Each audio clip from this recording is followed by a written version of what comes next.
Hello students, कैसे हैं आप सब। फाउंडेशन केमिस्ट्री क्लासेस में आपका मोस्ट वेलकम है। मैं हूं गालिब सर। तो डियर स्टूडेंट्स, आज हम लोग स्टार्ट करने जा रहे हैं चैप्टर 5 क्लास 12 का, मतलब सरफेस केमिस्ट्री। आज हम लोग स्टार्ट करने जा रहे हैं, जो बहुत ही इम्पोर्टेंट चैप्टर है और बहुत ही सिंपल है, बहुत ही इंटरेस्टिंग है। तो इस चैप्टर में आपको न्यूमेरिकल क्वेश्चन लगभग 9 के बराबर मिलेगा। इसमें सिर्फ थ्योरेटिकल क्वेश्चन आपको ज़्यादा मिलेगा। तो ये बहुत ही छोटा चैप्टर है और बहुत ज़्यादा इसमें थ्योरी है, तो थ्योरी इसमें ज़्यादा आपको मिलेगा। तो इसको हम लोग 3 पार्ट में पढ़ेंगे। एक पढ़ेंगे हम लोग एडजॉर्प्शन के बारे में, फिर सेकेंड हम लोग कैटालिस्ट ये सब के बारे में देखेंगे, और थर्ड पार्ट हम लोग पढ़ेंगे कोलोइड के बारे में। कोलोइडल सोल्यूशन जो होता है उसका हम लोग स्टडी करेंगे। तो हम लोग स्टार्ट करते हैं सरफेस केमिस्ट्री। तो चैप्टर का नाम ही है सरफेस केमिस्ट्री, मतलब ऐसा केमिस्ट्री हम लोग पढ़ने जा रहे हैं जिसमें हम लोग ऐसा फिनोमेना के बारे में पढ़ेंगे जो सरफेस पे होता है। किस पे होता है? सरफेस पे।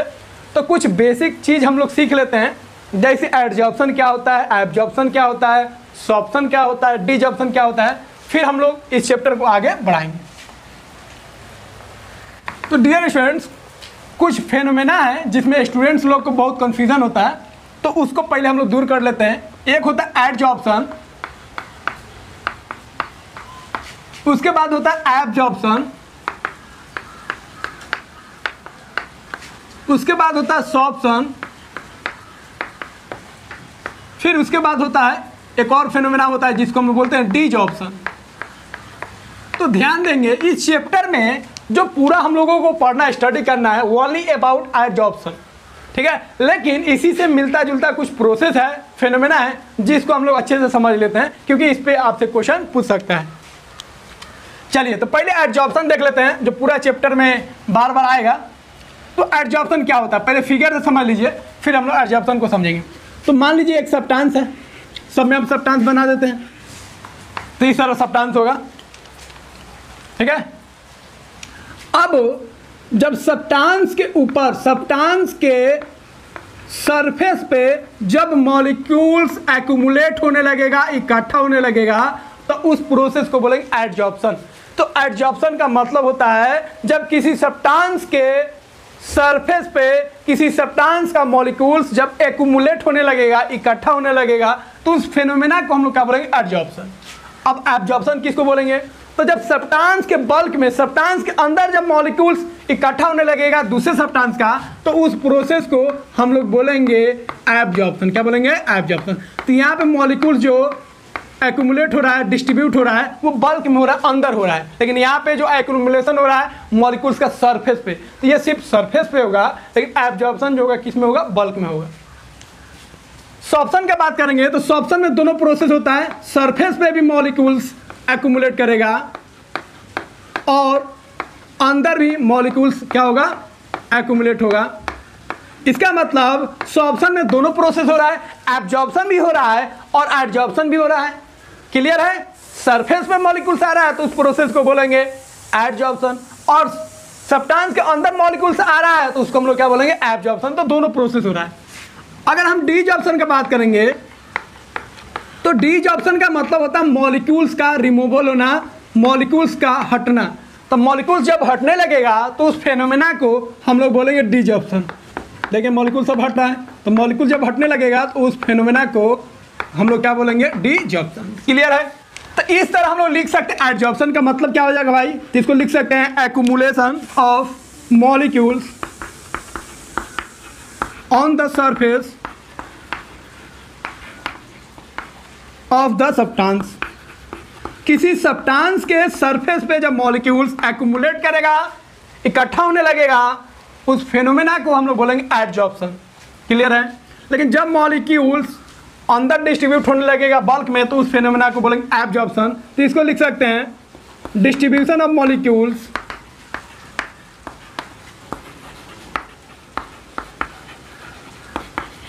Through out the bulk of the substance. Clear है? किसी सब्सटेंस के बल्क में अंदर जब मॉलिक्यूल्स डिस्ट्रीब्यूट कर जाएगा तो उस फेनोमेना को बोलेंगे एब्जॉर्प्शन। सॉर्प्शन किसको बोलेंगे? तो सॉर्प्शन में दोनों प्रोसेस होता है, एडजॉर्प्शन एंड एब्जॉर्प्शन। तो adsorption and absorption both take place simultaneously, ठीक है। और डी ऑप्शन का मतलब क्या हो जाएगा, रिमूवल ऑफ मॉलिक्यूल्स, मॉलिक्यूल्स का जो हटने वाला प्रोसेस है, इसमें लिख सकते हैं removal of molecules from the surface. Clear है। तो एब्जॉर्प्शन का मतलब हो गया मॉलिक्यूल्स का एक्यूमुलेट होना सरफेस पे, एब्जॉर्प्शन का मतलब होगा मॉलिक्यूल्स का डिस्ट्रीब्यूट होना, एक्यूमुलेट होना सब्सटेंस के अंदर। सॉर्प्शन का मतलब हो गया जिसमें एडजॉर्प्शन और एब्जॉर्प्शन दोनों फेनोमेना हो, और डिजॉर्प्शन का मतलब हो गया एडजॉर्प्शन का रिवर्स हो गया। तो एडजॉर्प्शन में मॉलिक्यूल्स एक्यूमुलेट हो रहा है, जमा हो रहा है, लेकिन यहाँ पे जो मॉलिक्यूल्स है वो क्या हो रहा है, निकल रहा है, रिमूव हो रहा है। तो इसको हम लोग बोल सकते हैं ये उल्टा प्रोसेस हो गया, किसका, ये उल्टा प्रोसेस हो गया डिजॉर्प्शन का। तो लिखेंगे it is reverse process of adsorption, ये एडजॉर्प्शन का रिवर्स प्रोसेस हो गया। अब एक एग्जांपल से आपको बताते हैं चारों में क्या क्या डिफरेंस है। सिलिका जेल, अगर एक कंटेनर है जिसमें मॉइस्चर है, क्या है, मॉइस्चर, इसमें अगर हम सिलिका जेल को रखेंगे तो सिलिका जेल जो होगा मॉइस्चर को मतलब वाटर को अपने सरफेस पे क्या करेगा, एडजॉर्ब कर लेगा। जब सरफेस का बात करेंगे तो मतलब क्या हो जाएगा, एडजॉर्ब। तो ये सिलिका जेल हो गया,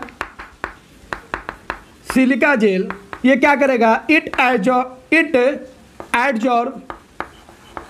मॉइस्चर, ये मॉइस्चर को एडजॉर्ब करेगा, मतलब H2O को एडजॉर्ब करेगा ऑन इट्स सरफेस, अपने सरफेस पे क्या करेगा, एडजॉर्ब करेगा। एडजॉर्ब का मतलब भी होता है सरफेस वाला फिनोमेना। तो यहाँ पे देखिए ये कंटेनर जो है उसमें मॉइस्चर था, उस मॉइस्चर को सिलिका जेल जब उसमें रखेंगे, सिलिका जेल अपने सरफेस पे उसको सोख लेगा, उसको एडजॉर्ब कर लेगा। तो यहाँ पे ये एग्जाम्पल बता रहा है ये किसका है, एडजॉर्प्शन का। लेकिन वही अगर किसी कंटेनर में मॉइस्चर है और उसमें अगर हम रख देते हैं एनहाइड्रस कैल्शियम क्लोराइड, तो ये अगर है एनहाइड्रस कैल्शियम क्लोराइड, तो ये क्या करेगा, मॉइस्चर को अपने बल्क में डिस्ट्रीब्यूट कर लेगा, एब्जॉर्ब कर लेगा। देख रहे हैं यहाँ पे सरफेस पे वाटर मॉलिक्यूल्स है, लेकिन यहाँ पे सरफेस पे वाटर मॉलिक्यूल्स नहीं है, कहाँ पे, बल्क में है, क्योंकि एनहाइड्रस कैल्शियम क्लोराइड जो है ये एब्जॉर्ब करेगा, इट एब्जॉर्ब मॉइस्चर, ये मॉइस्चर को क्या करेगा, एब्जॉर्ब करेगा, मतलब H2O इन इट्स बल्क, अपने अंदर इसको सोखेगा। तो सोखना के काम दोनों कर रहा है, लेकिन ये अपने अंदर सोख रहा है, अपने अंदर एब्जॉर्ब कर रहा है, लेकिन ये अपने सरफेस पे एब्जॉर्ब कर रहा है। वही अगर सॉर्प्शन की बात करेंगे तो सॉर्प्शन का एग्जांपल आप दे सकते हैं, एक कंटेनर ले लीजिए और उसमें एक इंक ले लीजिए, ठीक है, मान लेते हैं ब्लू इंक लेते हैं, और इंक जो बनता है हम लोग जानते हैं, इंक किससे बनता है, जब डाई को हम लोग वाटर में घोलते हैं, डिजॉल्व करते हैं तो इंक बनता है। अब ब्लू इंक में ब्लू भी कलर है और वाटर भी है। अब जब इसमें हम एक चौक डालेंगे, चौक मान लीजिए वाइट चौक आप डालें, कोई भी चौक डाल सकते हैं, तो इसमें दो प्रोसेस होगा। अब ये जो चौक वाइट था वो हो जाएगा, ये चौक जो था वो वाइट से अब हो जाएगा ब्लू। तो चौक जो है, चौक एडजॉर्ब करेगा, adsorb blue ink, blue ink को अपने सरफेस पे क्या करेगा, एडजॉर्ब करेगा, और इस कारण क्या हो जाएगा, ब्लू हो जाएगा, इट बिकम्स ब्लू। चौक क्या हो जाएगा, ब्लू हो जाएगा। लेकिन ये जो फिनोमेना है सरफेस पे, चौक को ऊपर से देखिएगा तो ब्लू हो जाएगा, लेकिन अंदर जो है ब्लू कलर इंटर नहीं करेगा। इसका मतलब चौक जो है ब्लू इंक को एडजॉर्ब किया है, क्या किया है, एडजॉर्ब। अब इसमें जो पानी है, पानी चौक के अंदर चल जाएगा, तो चौक जो है, चौक एब्जॉर्ब करेगा, एब्जॉर्ब वाटर या H2O, या इसी को बोल सकते हैं H2O। बात समझ में आया? तो देखिए ध्यान से, यहाँ पे दोनों प्रोसेस एक साथ हो रहा है। जब चौक को हम इंक में डाले हैं तो इंक का जो कलर था वो सरफेस पे आ गया चौक का, और जो वाटर था वो सरफेस के अंदर चला गया, चौक के अंदर चला गया। तो चौक के अंदर चला गया तो वो बल्क फिनोमेना हो गया, तो उसको बोलेंगे एब्जॉर्प्शन। और सरफेस पे जो इंक आया है वो कौन सा प्रोसेस हो गया, एडजॉर्प्शन। तो इसमें दोनों प्रोसेस हो रहा है, एब्जॉर्प्शन भी हो रहा है और एडजॉर्प्शन भी हो रहा है, so it is called as sorption. बात समझे? अब इसका एग्जांपल वही हो जाएगा डिजॉर्प्शन का। यहाँ पे मॉलिक्यूल्स इकट्ठा हो रहा है, जब मॉलिक्यूल्स हटने लगेगा तो उस प्रोसेस को हम क्या बोलेंगे, डिजॉर्प्शन। तो डियर स्टूडेंट्स, अब इसको आप कॉपी कीजिए, चारों में आपको एकदम सिंपल वे से हम डिफरेंस बता दिए क्या क्या डिफरेंस है। अब हम लोग सीखेंगे एडजॉर्प्शन और एब्जॉर्प्शन के बीच में क्या डिफरेंस होता है, फिर हम लोग आगे बढ़ेंगे। तो इसको आप लिखिए, फिर हम लोग आगे बढ़ते हैं। खूब अच्छा से लिखिए, और लिखने में समय लगता हो तो इसका आप स्क्रीनशॉट ले लीजिए, और जब लेक्चर समाप्त हो जाए तो आप उसको लिख ले। ये नहीं जे स्क्रीनशॉट लिए और मोबाइल में ही रह गया कॉन्सेप्ट, कुछ देर तो दिमाग में रहेगा फिर आप भूल जाइएगा। इसीलिए नोट्स बहुत ज़रूरी है, नोट्स का इम्पोर्टेंट आप समझिए। तो कुछ और एग्जाम्पल हम लोग देख लेते हैं एब्जॉर्प्शन और एडजॉर्प्शन का। तो जब चारकोल में हम मिथाइलिन ब्लू को मिक्स करेंगे, मिथाइलिन का कलर क्या है ब्लू, तो होगा क्या, चारकोल जो है ब्लू हो जाएगा और मिथाइलिन जो ब्लू था वो कलरलेस हो जाएगा। क्यों? क्योंकि यहाँ पे मिथाइलिन ब्लू जो है वो एडजॉर्ब हो गया किस पे, चारकोल, चारकोल पे वो एडजॉर्ब हो गया है। इसके वजह से चारकोल पे कलर आ जाएगा ब्लू और मिथाइलिन ब्लू जो है वो क्या हो जाएगा, कलरलेस हो जाएगा। उसी तरह जब NH3 को H2O में मिक्स करेंगे तो होगा क्या, H2O जो है अमोनिया को एब्जॉर्ब कर लेगा, अपने अंदर क्या करेगा, डिस्ट्रीब्यूट कर लेगा। वही अगर NH3 को चारकोल में मिक्स करेंगे तो चारकोल क्या करेगा, अमोनिया को, NH3 को अपने सरफेस पे क्या कर लेगा, एक्यूमुलेट कर लेगा। मतलब चारकोल जो है अमोनिया को क्या करेगा, एब्जॉर्ब कर लेगा। तो ये आपको ध्यान रखना है।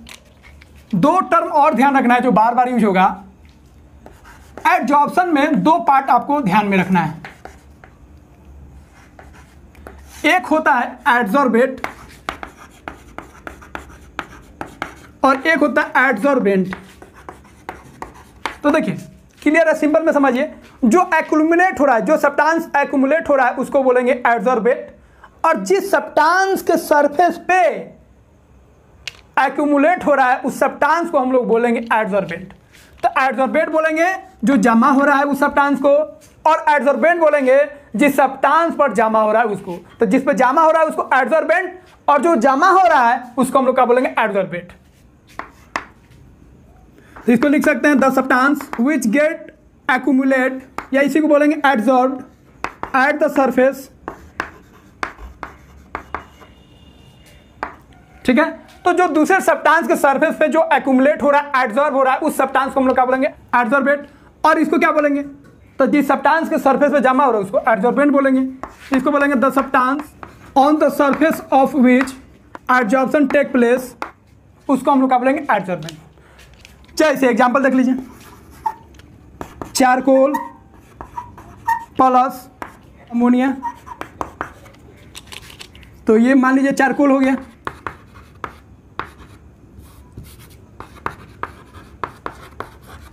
और इसके ऊपर अमोनिया जो है एडजॉर्ब हो गया।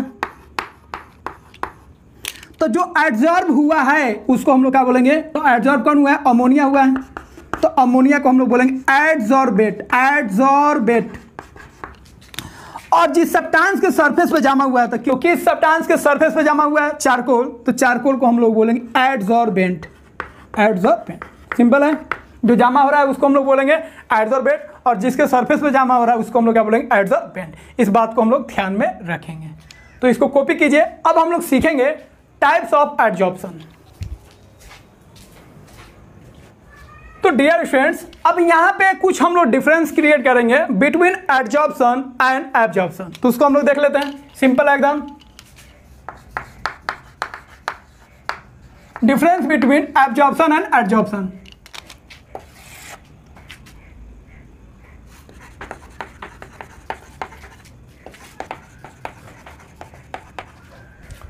तो देखिए क्या क्या डिफरेंस है। तो एडजॉर्प्शन को हम लोग बोल सकते हैं ये सरफेस फेनोमेना है, हम लोग पढ़ चुके हैं, it is a surface phenomena. और एब्जॉर्प्शन को बोल सकते हैं ये बल्क वाला है, तो इसको बोलेंगे बल्क फेनोमेना, ये अंदर होता है, it is a bulk phenomena.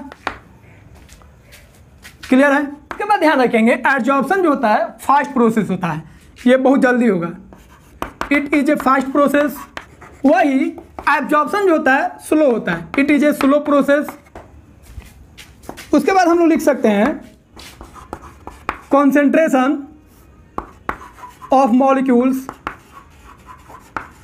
Increases at the surface. Molecules concentrate हो रहा है, एक्यूमुलेट हो रहा है, वहां पे उसका कॉन्सेंट्रेशन क्या होगा, बढ़ेगा। लेकिन यहां पे वैसा बात नहीं है, यहां पे बल्क में जो है वो यूनिफॉर्मली क्या होगा, डिस्ट्रीब्यूट होगा। Uniformly distribution of molecules through out the bulk of the substance. तो क्लियर है, यहाँ पे पूरे बल्क में यूनिफॉर्मली डिस्ट्रीब्यूशन होगा मॉलिक्यूल्स का, लेकिन यहाँ पे मॉलिक्यूल्स का जो कॉन्सेंट्रेशन है, मॉलिक्यूल्स का जो एक्यूमुलेशन सरफेस पे वो क्या होगा, इंक्रीज करेगा, लेकिन यहाँ पे कोई इंक्रीजमेंट नहीं है, पूरा यूनिफॉर्मली डिस्ट्रीब्यूशन है। फोर्थ पॉइंट ध्यान रखेंगे, एडजॉर्प्शन जो है पहले फास्ट होगा, फिर जैसे जैसे इक्विलिब्रियम आएगा वैसे वैसे क्या हो जाएगा, स्लो हो जाएगा। It is first rapid then becomes slow near equilibrium। तो जैसे इक्विलिब्रियम आएगा वैसे क्या हो जाएगा, स्लो हो जाएगा। पहले फास्ट होगा और जैसे इक्विलिब्रियम आने लगेगा वैसे क्या हो जाएगा, स्लो हो जाएगा। लेकिन यहाँ पे वैसा बात नहीं है, ये एक रेट से एब्जॉर्प्शन जो होगा एक रेट से आगे बढ़ेगा। It occur eight uniform rate, तो ये यूनिफॉर्म रेट से क्या होगा, इंक्रीज करेगा। तो एकदम सिंपल आपको डिफरेंस ध्यान में रखना है, तो इसको आप कॉपी कीजिए।